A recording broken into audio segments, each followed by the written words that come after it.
Halo guys, kembali lagi di Raha Realistis Studio. Oke, kali ini kita akan melanjutkan materi selanjutnya, yaitu adalah tentang view kamera. Jika kalian membuka Blender di layout animasi, workspace animasi, itu biasanya defaultnya ada dua view, yaitu adalah view perspektif dan view kamera. Nah, kali ini kita akan fokus ke view kamera. Pertama adalah biasanya kamera default dari Blendernya suka dihapus ya emang karena kita akan menggantinya dengan kamera baru, jadi kita delete dulu, kemudian ini kita delete pada semua deh. Nah, di sini kita akan add kamera crane. Nah, jika kalian belum ada kamera crane, itu kalian harus ke preference terlebih dahulu, kemudian klik di sini cari kamera dan add kamera rig. Jadi Blender sudah menyediakan kamera yang ada rignya. Kenapa? Karena biasanya animator tuh perlu menggeser-gesernya, bahkan perlu menganimasikan kameranya gitu. Dan itu perlu rig ya, walaupun bisa tanpa rig, tapi akan ada banyak kelebihan kamera yang memakai rig, seperti ya titik fokusnya itu lebih mudah seperti ini. AIM namanya apa? AIM gitu. Oke, saya tambahkan terlebih dahulu. Ini balik lagi harus di object mode ya, karena Blender ada pose mode dan object mode. Saya tambahkan terlebih dahulu monkey. Oke, jika di sini view-nya masih perspektif, kalian bisa di sini tekan 0 pada numpad, atau bisa ke di sini di view, kemudian kamera, aktif kamera. Di sini kita ke kamera, aktif kamera. Nah,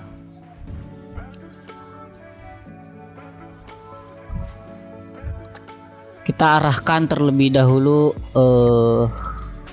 kameranya menghadap ke monkey-nya ya. Ya, ini sebagai contoh aja, yang penting kita ada objek yang di dalam kamera. Animator itu biasanya di industri animasi itu wajib menguasai kamera ya. Menguasai itu dalam artian ya harus menguasai komposisinya, kemudian layouting. Saya sudah tulis, nanti ada save area, clip start, clip end. Pokoknya tuh perkameraan itu harus kita kuasai, apalagi untuk menganimasikan kamera itu, menggerak-gerakkan, ibarat kameramennya itu movement gitu ya. Itu cukup perlu skill sih menurut saya, karena menganimasikan kamera itu cukup ribet gitu ya, dan juga bakal mempengaruhi saat kita melakukan animating gitu, animasi. Kalau kameranya gak rapih, itu kadang hasil animasinya juga terlihat jelek. Jadi animator untuk menganimasikan kamera itu menurut saya wajib bisa ya, wajib menguasai gitu guys. Oke, kita lanjut aja. Add kamera tadi sudah, kita add-nya di sini ya. Untuk Blender kamera kita pilih crane ya, sesuai kebutuhan aja, cuman saya biasanya crane. Kemudian movement kamera ya, untuk movement kamera ya kita bisa gerakan dari rignya. Ini adalah AIM-nya. Untuk AIM itu seperti ini, misalkan kita taruh di objeknya nih, kemudian kita gerakan kamera tuh dia selalu mengarah ke objeknya, karena dia selalu nge-track ke AIM-nya begitu.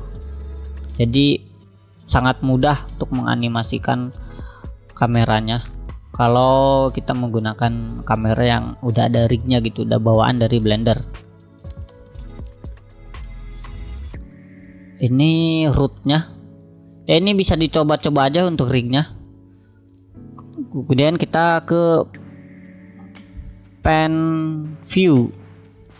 Oke, sebelumnya kita untuk ngezoom di view kamera itu scroll. Saya akan membuka Autodesk Maya dulu untuk membandingkan ya, untuk membandingkan perbedaan Blender dan Maya, karena ada perbedaan untuk movement navigasinya gitu di Blender sama di Maya. Oke, ini di Maya ya. Kalau kita scroll di sini, nah yang ada adalah dia kameranya tuh ngezoom ya, ngezoom in, ngezoom out, tapi movementnya jadi geser gitu, translate-nya tuh jadi geser. Makanya biasanya kan di Maya tuh suka di lock dari sini agar tidak tergeser-geser. Nah, cuman untuk ngezoom in dan zoom outnya tuh di Maya kan biasanya pakai pen apa ini, pen view gitu. Pen kamera di sini gak ada tulisannya ya, biasanya nongol. Oh ini nih, pen zoom 2D pen zoom. Dia biasanya neken garis miring ya, apa namanya, keyboard shortcutnya. Pokoknya harus menekan keyboard shortcut, tahan, kemudian klik kanan, zoom in zoom out. Nah kalau di Blender itu cukup mudah, kita cukup scroll aja, scroll in scroll out, itu udah ngezoom in zoom out, tapi kameranya stay. Nah jadi tidak perlu kayak di Maya ya, kita aktifkan 2D pen zoom, pen view ya, tadi pen view di Blender itu cukup scroll in scroll out, kemudian tekan shift, tahan middle, kemudian geser-geser begini, kemudian lock kamera. Nah ada lagi perbedaan. Ini kan lock kamera begini ya tuh di Blender, di Maya nih lock kamera nih. Kalau kita nggak kita kunci itu saat kita ini matikan dulu. Saat kita geser-geser view-nya di kamera, tuh kameranya kan berubah-ubah. Nah di Blender itu ada kamera to view, kita aktifkan dulu baru kita bisa rubah-rubah. Nah hanya saja ini kan memakai rig ya, memakai rig kamera, jadi dia tidak bisa. Oke, saya contohkan yang tidak memakai rig aja, karena tadi di Maya juga dia nggak pakai rig, jadi kita contohkannya nggak pakai rig. Oke, cara aktifkan kamera yang ini adalah Ctrl dan numpad 0. Nah kalau saya rubah-rubah arahnya, scroll in scroll out, kemudian saya putar-putar, itu kameranya si translate-nya tuh, movementnya tuh dia pindah ya gitu, posisinya. Kalau kita matikan baru dia ngelock. Jadi ya user Maya yang ingin ke Blender itu perbedaannya. Kalau di Maya kan pakai icon ini ya, kunci kamera. Kalau di sini lock kamera to view. Kemudian vokaleng untuk Blender adalah kita bisa ke pose mode dulu. Nih saya aktifkan lagi, objek mode, aktifkan lagi kamera ini. Kemudian sini ada mana nih item. Nah di sini ada vokaleng, kita bisa atur sesuai kebutuhan. Untuk aturan-aturan penggunaan vokaleng yang tepat itu nanti akan saya bahas di next tutorial ya. Ini hanya sebagai sebagai menunjukkan interface-nya aja gitu, atau enggak jika tidak memakai rig, itu ada di sini di kamera, icon kamera. Nah nih vokalengnya. Kalau di Maya kan biasanya ada di sebelah sini di atribut. Ini vokaleng. Saya tidak akan menjelaskan terlebih lanjut Maya karena saya fokus ke Blender. Ya, disclaimer, untuk vokaleng itu sebagai animator itu kita harus menguasai ya vokaleng yang tepat, pada saat kita nge-layout. Jadi Pokaleng tuh ada aturannya, nggak bisa asal-asalan. Kemudian save area. Save area kita harus seleksi kameranya. Di sini ada save area. Save area itu kalau di Maya kan, di Maya tuh di sini nih biasanya. Ini save area dan ini text area. Sepengetahuan saya tuh cuman segini-gini aja guys. Secara defaultnya Maya ya.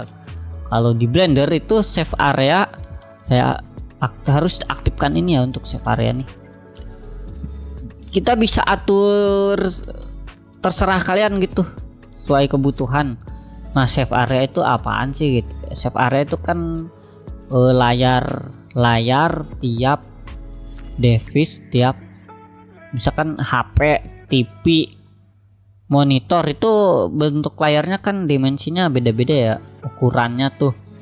Jadi kalau kita animator tuh biasanya misalkan anggap aja save areanya segini, usahain itu si objeknya jangan terlalu sini nih, ini kan bablas gitu. Nah di sebelah sini tuh kadang terpotong gitu, misalkan di monitor aman, pas nyoba di HP tuh kepotong gitu, jadi kan jelek. Nah jadi si objeknya tuh sebisa mungkin rada tengah, rada masuk, tidak terlalu keluar save area. Jadi maupun dia di TV, di monitor atau di HP, si animasinya itu masih terlihat bagus gitu, masih si objeknya tuh masih terlihat di mata penonton gitu ya, terlihat sih, maksudnya aman dah gitu, tidak terpotongnya tidak terlalu banyak gitu guys. Oke, kita lanjut lagi ke clip start and near clip. Oke, itu adalah di Blender ini, klik, coba di sini di rig yang dulu ya, di kamera rig. Pokoknya saya saranin sih biasain yang pakai rig dah. Nih clipping start end.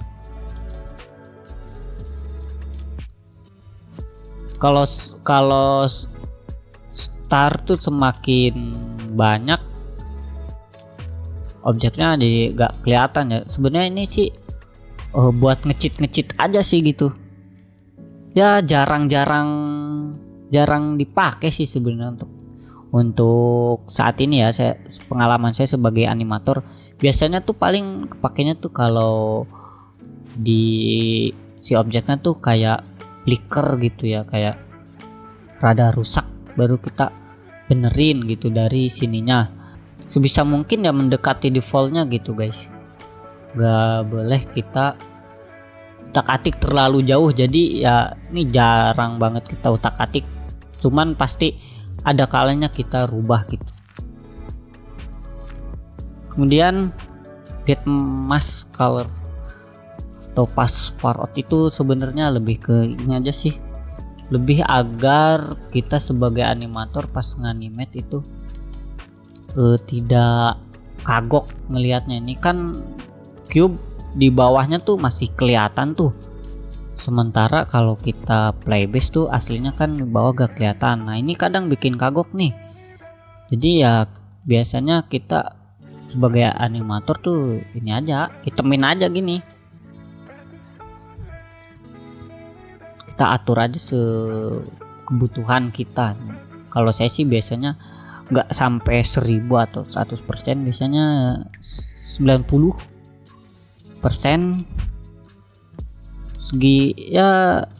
seginilah, tergantung kebutuhan aja deh. Kemudian apa ya, oke, udah itu aja. Untuk kamera sebenarnya ini segini-gini aja sih toolsnya ya, yang biasa dipakai para animator gitu, karena ya sisanya itu adalah yang perlu dilatih skill untuk menganimasikan kamera, kayak move on ya gini, dia zoom in zoom on, animasi zoom dan zoom in dan zoom outnya itu harus bener-bener rapi. Kemudian biasanya kalau karakternya jalan terus si ini tuh harus nge-track gitu, nge-track karakter, terus harus biasanya apalagi biasanya tuh kayak ngecit deh biasanya. Kalau si objeknya dari sini ke sini terus si kameranya ngikut, nah itu gimana caranya agar kameranya tuh halus dan si objeknya tuh gak jerky. Nah itu biasanya yang rada-rada lebih susah, dan kadang sampai saat ini juga masih kewalahan kalau nganimet di mana kameranya itu gerak gitu. Kewalahannya di mana? Kewalahannya adalah kita harus nge-cheat gitu frame for frame agar tidak jerky di si animasi kita gitu di dalam kamera yang gerak. Nah itu perlu latihan yang sering aja deh kayaknya. Oke guys, mungkin itu aja untuk video tentang kamera. Sebenarnya tidak banyak ya tools yang kita pakai di dalam kamera, hanya itu aja. Oke, nanti kita akan lanjutkan ke video selanjutnya.